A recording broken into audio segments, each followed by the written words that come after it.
Hello दोस्तों, good afternoon. आज का जो हमारा टॉपिक है वो है आधुनिक इतिहास में भारत के गवर्नर जनरल और वायसराय के बारे में। अक्सर हम देखते हैं कि चाहे कोई सा भी एग्ज़ाम क्यों ना हो, यूपीएससी, एमपीपीएससी या अदर स्टेट लेवल के जो एग्ज़ाम होते हैं, तो वहाँ हमको गवर्नर जनरल और वायसराय से क्वेश्चन मिल जाता है, वहाँ आना तय रहता है। तो आज हम उसी के बेसिस पर ये जो पोर्शन है गवर्नर जनरल और वायसराय का, इस टॉपिक को हम दो पार्ट में कवर करेंगे। पहले पार्ट में हम भारत के गवर्नर जनरल और दूसरे पार्ट में हम भारत के वायसराय के बारे में पढ़ेंगे। तो अक्सर बच्चों का ये कन्फ्यूज़न होता है कि सर जो इतने सारे गवर्नर जनरल हैं आखिरकार हमको याद कैसे करें, है ना। तो उसी के लिए मैंने एक शानदार ट्रिक लेके आई है और ये ट्रिक आपको एग्ज़ाम में काफ़ी मदद मिलेगी, है ना। तो इस ट्रिक के माध्यम से हम सभी वायसराय, सभी गवर्नर जनरल के बारे में डिटेल्स में चर्चा करेंगे और साथ ही इनके टाइम पीरियड में जो महत्वपूर्ण घटनाएं हुई हैं उन सभी के बारे में हम डिटेल्स में चर्चा करेंगे। तो चलिए शुरू करते हैं। तो ट्रिक ऐसी है, जैसे हमने यहाँ पर लिखा है, यहाँ पर ये लिखा है कि रॉबर्ट की रैनकोट लावारिस जली मिनटों में, यानी जो रैनकोट तो आप जानते हो कि बारिश के मौसम में जो पहनते हैं, तो रॉबर्ट की रैनकोट लावारिस जली मिनटों में, है ना। मिनटों में उसकी जो रैनकोट है वो लावारिस जल गई। ये जो है वो मात्र शब्दों का खेल है, हमें खास तौर पर इसको याद करना है, तो किसी भी तरह हमको याद करना है। तो रॉबर्ट की रैनकोट लावारिस जली मिनटों में, हेस्टिंग ने हैट पहनकर ऐसी बैटिंग की, यानी धुआंधार बैटिंग की छक्के चौके के साथ। तो हेस्टिंग ने हैट पहनकर ऐसी बैटिंग की ऑकलैंड में कि होर्डिंग लग गए डल झील में। होर्डिंग का मतलब होता है, आप जानते होंगे कि सिटी में क्या होता है कि बड़े बड़े सेलिब्रिटी के होर्डिंग्स वगैरह लग जाते हैं ना, रोड के किनारे, हाईवे के किनारे। तो यह ट्रिक हो गई हमारी कि रॉबर्ट की रैनकोट, है ना, लावारिस जली मिनटों में हेस्टिंग ने हैट पहनकर ऐसी बैटिंग की कि ऑकलैंड में होर्डिंग लग गई उसकी डल झील में। ठीक है, अब यहाँ समझते हैं। तो सबसे पहले यहाँ पर लिखा, आप गौर करिएगा, यहाँ लिखा रॉबर्ट। तो रॉबर्ट से आप समझ गए होंगे, तो रॉबर्ट का मतलब क्या हो जाएगा, रॉबर्ट क्लाइव। ठीक है। सेकेंड नंबर हो जाएगा, यहाँ पर लिखा रैनकोट। रैनकोट से क्या हो जाएगा, वेरेन हेस्टिंग, है ना। देखो इसका रैन आ रहा है, यहाँ भी रैन आ रहा है, तो रैनकोट से वेरेन हेस्टिंग हो जाएगा। अब यहाँ पर लिखा लावारिस। लावारिस से क्या हो जाएगा, लावारिस से हो जाएगा लॉर्ड कॉर्नवालिस। ठीक है, तो इसका वालिस आ रहा है, यहाँ भी वालिस आ रहा। क्लियर। अब यहाँ पर लिखा है जली, तो जली से क्या हो जाएगा, आपको पता होगा क्या हो जाएगा, वेले जली। ठीक है। अब मिंटो, मिंटो से हो जाएगा लॉर्ड मिंटो फर्स्ट। ठीक है। तो ये हमने शुरू में क्या देखा कि रॉबर्ट की रैनकोट लावारिस जली मिनटों में, यानी मिनटों में ही उसकी रैनकोट जल के राख हो गई। ठीक है। फिर उसके बाद आप देखो यहाँ पर लिखा हेस्टिंग। हेस्टिंग से क्या हो जाएगा, हेस्टिंग से हो जाएगा लॉर्ड हेस्टिंग।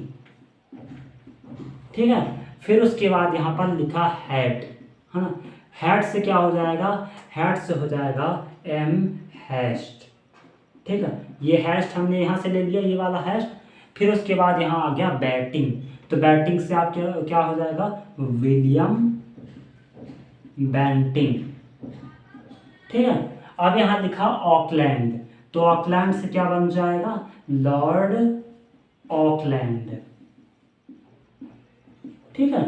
अब यहाँ पर देखो, अब यहाँ पर आ रहा शब्द जिसका नाम है होर्डिंग, तो होर्डिंग से क्या हो जाएगा, लॉर्ड हार्डिंग।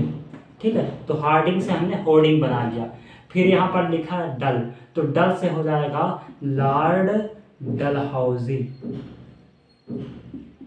देखो यह एक बात क्लियर कर दूं कि अब यहाँ जो हम पढ़ रहे हैं आज के टॉपिक में, वो पढ़ेंगे बंगाल के गवर्नर, बंगाल के गवर्नर जनरल और भारत के वायसराय।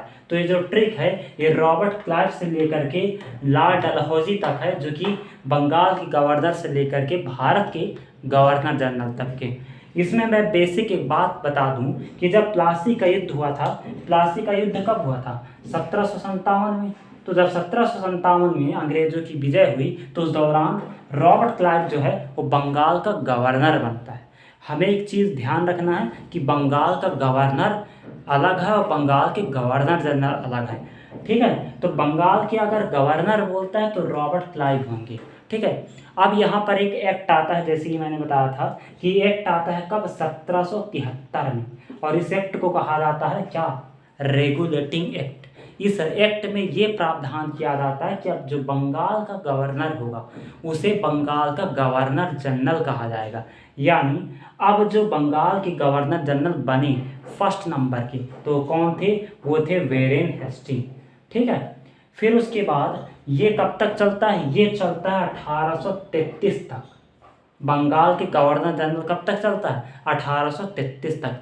फिर उसके बाद एक चार्टर्ड एक्ट आता है 1833 में, जिसे क्या कहा जाता है? 1833 का चार्टर्ड एक्ट। इस एक्ट के तहत अब फिर से नाम चेंज किया जाता है, यानी अब जो बंगाल का जो गवर्नर जनरल होगा वो क्या कहलाएगा? भारत का गवर्नर जनरल। तो इस प्रकार भारत के पहले गवर्नर जनरल कौन हो जाते हैं? William Bentinck. ठीक है, फिर उसके बाद 1857 की क्रांति होती है, आपको पता होगी। 1857 की क्रांति के बाद फिर से एक एक्ट आता है, उस एक्ट के तहत भारत का जो गवर्नर जनरल है उसका नाम बदल करके वायसराय कर दिया जाता है, और वायसराय जो प्रथम वायसराय हैं उनका नाम है लॉर्ड कैनिंग, जिसके बारे में हम कल पढ़ेंगे। ठीक है, तो ये ट्रिक आपको कैसे लगी फिर से दोहरा देता हूँ कि रॉबर्ट की रेनकोट लावारिस जली मिनटों में, है ना, मिनटों में उसकी कोट जल गई। फिर हेस्टिंग ने हैट पहनकर ऐसी बैटिंग की ऑकलैंड में कि होर्डिंग लग गए डल झील में। आसान ट्रिक है। देखो, कन्फ्यूज़न होता है, जाहिर सी बात है, इस कन्फ्यूज़न जो है वो क्रिएट ना हो, इसीलिए मैंने इस शानदार ट्रिक को बनाई है, और ट्रिक मुझे पता है कि आपको आसानी से याद हो जाएगी। ठीक है, तो ये तो हो गया ट्रिक के बारे में। अब हम सभी के बारे में एक एक करके डिटेल्स में चर्चा करते हैं कि किसके टाइम पीरियड में कौन कौन सी घटनाएं घटित हुई। ठीक है, तो सबसे पहले बात करते हैं रॉबर्ट क्लाइव, जिनका टाइम पीरियड है 1757 से 1760 एंड 1764 से 1765। इनके टाइम पीरियड में प्लासी का युद्ध हुआ। ठीक है, फिर उसके बाद सबसे महत्वपूर्ण कौन सा युद्ध हुआ था? एक और युद्ध हुआ था बक्सर का युद्ध, है ना। फिर उसके बाद हम बात करते हैं वेरेन हेस्टिंग के टाइम पीरियड। वेरेन हेस्टिंग का टाइम इसलिए महत्वपूर्ण है क्योंकि इन्हीं के टाइम पीरियड में क्या आया था? रेगुलेटिंग एक्ट आया था। ठीक है, तो यहाँ पर इसको हम मिटा दें जिससे पढ़ने में आसानी होगी।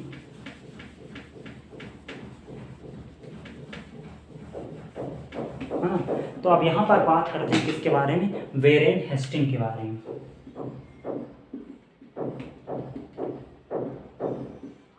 वेरेन हेस्टिंग के टाइम पीरियड की जो अहम घटनाएं हैं उसके बारे में हम चर्चा करते हैं।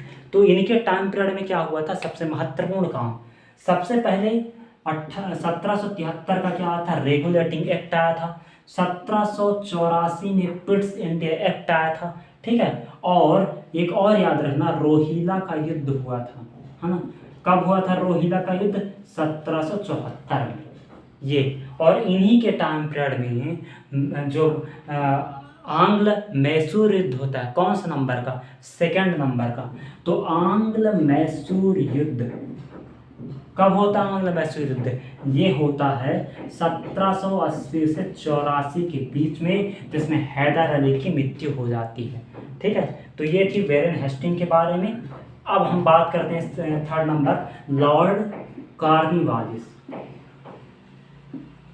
देखो, लॉर्ड कॉर्नवालिस की अगर हम बात करें तो इनका जो टाइम पीरियड था वो था 1786 से 1793। अब इनके टाइम पीरियड में कौन कौन सी घटनाएं घटित हुई? सबसे पहले बंगाल का स्थायी बंदोबस्त आया। कब आया? 1793 में। ठीक है, फिर उसके बाद लॉर्ड कॉर्नवालिस कोड आया। कब आया? 1793 में। और इन्हीं के टाइम पीरियड में तीसरा आंग्ल मैसूर युद्ध होता है। कब होता है? 1790 से 92, जिसमें हैदर अली और लॉर्ड कॉर्नवालिस के बीच एक संधि होती है, जिसे कौन सी संधि कहा जाता है? रंगपट्टनम की संधि, है ना। ये ये तो कार्निवाल इसके बारे में बात हो गई। अब हम बात करते हैं किसके बारे में, अब आते हैं वेलेज़ली। देखो, अब वेलेज़ली के बारे में बात करें तो वेलेज़ली का जो टाइम पीरियड है आप देख सकते हैं 1798 से 1805, 1798 से 1805। इनके टाइम पीरियड में कौन कौन सी घटनाएं घटित हुई? सबसे इम्पोर्टेंट सहायक संधि आई थी। कब आई थी? सहायक संधि आई थी 1798 में, है ना। और इन्हीं के टाइम पीरियड में क्या आया था? इन्हीं के टाइम पीरियड में चौथा आंग्ल मैसूर युद्ध होता है। कब होता है? 1799 में। किसके टाइम पीरियड में? वेलेज़ली के टाइम पीरियड में, जिसमें जो टीपू सुल्तान होते हैं उनकी मृत्यु हो जाती है। ठीक है। और एक खास बात, इन्हीं के टाइम पीरियड में दूसरा आंग्ल मराठा युद्ध होता है। कब होता है? 1803 से 1805 के बीच में, वेलेज़ली के टाइम पीरियड में। क्लियर। अब चौथे नंबर पर आते हैं Lord Minto first. Minto first के बारे में हमें एक ही चीज़ याद रखनी है कि जो रणजीत सिंह थे उनके साथ अमृतसर की संधि होती है। कब होती है? 1809 में। ठीक है, ये क्लियर हो गया। अब यहाँ पर हम बात करते हैं किसके बारे में? लॉर्ड मिंटो के बाद आते हैं लॉर्ड हेस्टिंग। हेस्टिंग के टाइम पीरियड में बहुत महत्वपूर्ण कार्य हुए, उनके बारे में भी हम चर्चा करेंगे। ठीक है, तो सबसे पहले आप देखो हम किसके बारे में चर्चा कर रहे हैं? Lord Hastings. लॉर्ड हेस्टिंग के टाइम पीरियड की अगर हम बात करें तो इनका जो टाइम पीरियड था वो 1813 से 1823 था। इनके टाइम पीरियड में कौन कौन से काम हुआ? सबसे पहली बात कि जो आंग्ल नेपाल का जो युद्ध होता है ना, जिसे एंग्लो नेपाल वार भी कहा जाता है, कब हुआ था? 1814 से 1816। फिर 1816 में एक संधि होती है जिसे कहा जाता है सुगौली की संधि, है ना। ये अब ये तो इनके टाइम पीरियड में हो गई। फिर उसके बाद तृतीय आंग्ल मराठा युद्ध होता है लॉर्ड हेस्टिंग के टाइम पीरियड में। देखो, पहला जो आंग्ल मराठा युद्ध हुआ था वो किसके टाइम पीरियड में हुआ था? वो हुआ था वेलेन हेस्टिंग के टाइम पीरियड में। दूसरा आंग्ल मराठा युद्ध किसके टाइम पीरियड में होता है? दूसरा जो आंग्ल मराठा युद्ध होता है वो होता है वेलेज़ली के टाइम पीरियड में। और तीसरा आंग्ल मराठा युद्ध होता है हेस्टिंग के टाइम पीरियड में, है ना। कब होता है? 1817 से 1819। क्लियर। अब यहाँ पर देखो, हेस्टिंग के बाद कौन आते हैं? एमहेस्ट। हेस्टिंग के बाद कौन आते हैं? एमहेस्ट। तो एमहेस्ट के बारे में हमें एक ही चीज़ याद रखनी है। क्या याद रखनी है? कि प्रथम आंग्ल बर्मा का युद्ध हुआ था। कब हुआ था? 1824 से 26 के बीच। क्लियर। फिर उसके बाद आते हैं विलियम बेंटिंग। तो विलियम बेंटिंग के टाइम पीरियड में बहुत अहम काम हुए। जैसे अगर हम बात करें सती प्रथा का उन्मूलन राजा राम मनमोहन राय के साथ मिलकर, तो सती प्रथा का उन्मूलन कब हुआ था? 1829 में।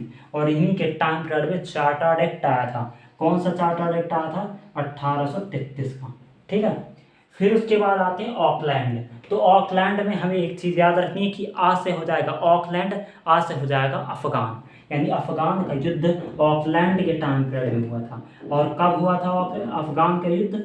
अफगान का युद्ध हुआ था 1838 से 1842। ठीक है। फिर उसके बाद आते हैं लॉर्ड हार्डिंग। लॉर्ड हार्डिंग के टाइम पीरियड में क्या होता है कि प्रथम आंग्ल सिख युद्ध होता है। सिख युद्ध कब होता है? तो ये होता है 1844 से 46 के बीच में। ये किसके टाइम पीरियड में होता है? आंग्ल सिख युद्ध। ये होता है किसके टाइम पीरियड में? हार्डिंग के टाइम पीरियड में। क्लियर। और इसके बाद, इसी युद्ध के बाद एक संधि होती है जिसे कहा जाता है लाहौर की संधि। कब होती है? 1846 में। फिर उसके बाद आते हैं लॉर्ड डलहौजी। डलहौजी के टाइम पीरियड में बहुत अच्छे अच्छे काम हो सकते हैं और काफ़ी ऐसे काम हुए जिनके बारे में निंदनीय कहा जाता है। जैसे अगर हम बात करें कि फूट डालो राज करो की नीति, जिसके अंतर्गत उन्होंने सतारा को जीता, सतारा को लूट लिया। उसमें यह था कि अगर किसी राज्य, किसी स्टेट में वहाँ का जो मेन लीडर है, अगर उसकी देहांत हो जाती है और उसके जो बेटे होते हैं, छोटे छोटे हो या कोई ना हो, तो हम वहाँ पर अधिकार कर लेंगे। तो लॉर्ड डलहौजी ने व्यापकता का सिद्धांत दिया था। इन्हीं के टाइम पीरियड में लोक व्यवस्था की स्थापना हुई थी। और लॉर्ड डलहौजी के टाइम पीरियड में एक अहम काम याद रखना हमको कि रेल लाइन बिछाई गई थी। कब बिछाई थी? 1853 में। कहाँ से कहाँ तक? मुंबई से ठाणे के बीच में, ठीक है। फिर उसके बाद इन्हीं के टाइम पीरियड वुड डिस्पैच आया था। वुड डिस्पैच कब आया था? 1854 में, है ना। फिर उसके बाद निचले बर्मा का अधिग्रहण कर लिया था इसने। कब किया था? 1852 में। तो ये आज जो हमने पढ़ा वो भारत के गवर्नर जनरल और बंगाल के गवर्नर जनरल के बारे में पढ़ा। ट्रिक आपको याद करनी है, आसानी से याद हो जाएगी। और ये जो हमने ये पढ़ा है इन सभी के बारे में आप डिटेल्स में पढ़ सकते हैं, किसके बारे में और इनके टाइम पीरियड में कौन कौन सी घटनाएं घटित हुई, सारे डिटेल्स को हमने आज कवर किया। कैसा लगा सेशन प्लीज़ कमेंट बॉक्स में बताइएगा। कल हम जो पढ़ेंगे वो पढ़ेंगे भारत के वायरसराय। तो आज के लिए इतना ही, मिलते हैं कल, गुड बाय।